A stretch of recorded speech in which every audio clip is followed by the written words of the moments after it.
दुसरी जमेची बाजू अशी की आपण ज्या भूमीवर बसलो आहोत ती संघर्षाने आपलं जीवन पूर्ण जीवन वेचलं ते भारतरत्न डॉक्टर बाबासाहेब आंबेडकरांच्या पावन स्पर्शाची जमीन आहे. संघर्ष म्हणजे काय, संघर्षाचं दुसरं नाव म्हणजे काय ते आहे ते डॉक्टर बाबासाहेब आंबेडकर. आणि त्या भूमीत जर आपण जन्माला आलो, त्या भूमीत जर आपण बसलो आहोत तर नक्कीच आपण इथून यशस्वी झाल्याशिवाय जाणार नाही आहोत. दुसरी सगळ्यात महत्वाची गोष्ट, ज्या ताकदीने हा लढा इथे उभा आहे याच्या मागे जी खरी ताकद आहे त्या आपल्या आया बहिणींची. ते इतके शांतपणे बसलेले आहेत. ज्यावेळेस वारा हा शांत असतो तो वादळाच्या दिशेने जाण्यासाठी असतो. हे वादळ ज्या टायमाला अग्नीचं रूप घेईल त्या टायमाला या शासनाला आपल्याला कायम करावशाही पर्याय उरणार नाही. आणि ती ठिंगी मित्र इथे पडलेली आहे हे सांगू शकतो मी तुम्हाला. आणि ती ठिंगीचा एक मोठा आग गोळा झालेला आहे आणि तो लवकरच तो गोळा म्हणजे फुटणार आहे. आपण इथे कायम झाल्याशिवाय इथून उठणार नाही आहोत. यासाठी मी म्हणतो एकच नारा, एकच नारा. कारण की हा लढा आत्मसन्मानाचा आहे.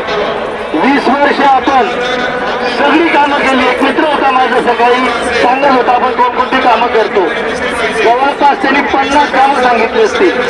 म्हणजे विचार करा की 50 कामं करून सुद्धा उरून पुरून निघालेला व्यक्ती म्हणजे कोण असेल तर तो साधन व्यक्ती आहे. समग्रचा सगळा कर्मचारी आहे. आमचा इंजिनियरचं स्वतःचं घर नसेल परंतु दर्जेदार शाळा बांधण्याची कला माझ्या इंजिनियरकडे आहे. आम्ही हजारो परमनंट झालेल्या शिक्षकांना शिकवतो नाही तर माझ्या सोरतेसारखा माणूस नाचवतो त्यांना, असा माणूस सुद्धा आमच्या साधन व्यक्ती आहे. दुसरी गोष्ट, आमचा डेटा एंट्री ऑपरेटर आता एक बोलून गेला माझा मित्र, मी 4-5 दिवसापासून माझा फोन उचलत नाहीये असं त्यांनी सांगितलं. जर 4-5 दिवसात फोन उचलला नाही तर सिस्टीम मध्ये किती अडचणी येतात. म्हणजे आपला डेटा एंट्री ऑपरेटर सुद्धा किती महत्वाचा व्यक्ती आहे याच्यावर आपल्याला लक्षात येतं. मित्र हो, आपल्याकडे असलेला प्रोग्रामर असेल, डेटा एंट्री ऑपरेटर असेल, समग्रचा प्रत्येक कर्मचारी हा इथे जेव्हा बसलेला आहे तर गट शिक्षणाधिकारीचा फोन येतो, विस्तार अधिकारीचा फोन येतो, केंद्र प्रमुखचा फोन येतो. याचा अर्थ असा की आपली समग्र शिक्षणाची गाडी आणि शिक्षणाची गाडी ही साधन व्यक्ती, समग्र कर्मचारी, डेटा एंट्री ऑपरेटर, प्रोग्रामर आणि इंजिनियर याच्याशिवाय चालू शकत नाही.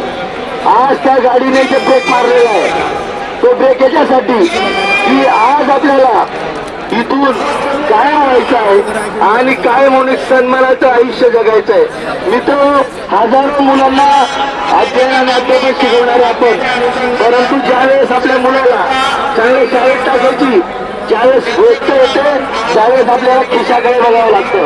का की ज्यावेळेस आपण बघतो की आपल्यासारखा तंत्रस्त्री असलेला, आपल्यासारखा हुशार असलेला, आपल्यासारखा तसे बुद्धिमान असलेला माणूस कुटुंबावर काम करतो, किरकिर करतो, 24 तास काम करतो, परंतु त्याची दखल शासन जेव्हा घेत नाही त्या टायमाला आपल्याला संघर्ष लढा उभा करावा लागतो. हा लढा उभा राहिलेला आहे हा फक्त आणि फक्त इमानदार लोकांच्या जीवावर. इथे बसलेला प्रत्येक इमानदार माणूस तो ऍटलिस्ट आहे, तो प्रत्येक जण या आशेने बसलेला आहे की मी इथून कायम होण्याशिवाय जाणार नाही. हा तोच मंडप आहे तो पुढच्या वर्षी दिसायला नको. हा तोच मंडप आहे तो पुढच्या वर्षी तर राहणारच नाही. जो राहील तो फक्त आठवणीतला. आणि या नागपूरमध्ये आपण फक्त येऊ तर फक्त भारतरत्न डॉक्टर बाबासाहेब आंबेडकर यांचे दर्शन घ्यायला, इतर दुसरं काहीच काम उडायला नको.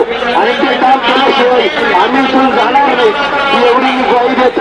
परत एक काम सांगतो, एकच नारा, एकच नारा.